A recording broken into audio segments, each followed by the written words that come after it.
छ हजुरहरूलाई हाम्रो युट्युब च्यानल ड्रइङ घर जाँदैछु। ड्रइङ घर चाहिँ किन भन्दाखेरि नेपालीबाटै भनिदिउँ न होइन, अब धेरै अङ्ग्रेजी नदिउँ है। जो राइटबाट कहिले आउँछ है।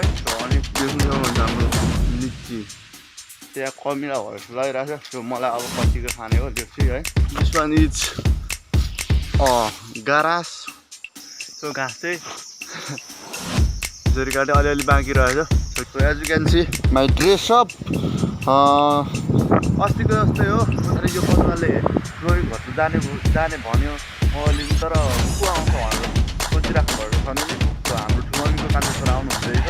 सो हामीलाई सो एउटा अङ्कल लिफ्ट भयो यहाँ त्यसमा आएको। सो एकदम थ्याङ्क यू भन्न चाहन्छु। मैले नचिने एकदम गरिदिनु भयो। ठिकै छ केही छैन।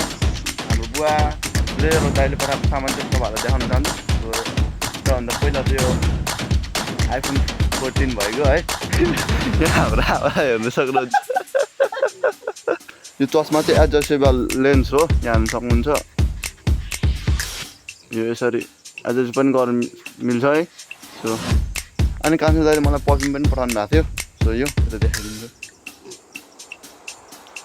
म चाहिँ खास युज गर्दिनँ, त लैजा भन्नु भन्नुभएको थियो। सो म पनि त्यति युज गर्दिनँ। कहिलेकाहीँ यसो यताउति गर्ने बेला अनि लुगा नधुने बेला हजुर गराउने बेला युज गर्ने हो। अनि मैले यो फोन चाहिँ कसरी पाएँ भन्दाखेरि जुन एउटा उखान छ नि, उखान के भन्छ त्यो सोपात समुद्र वन्छ भन्छ नि।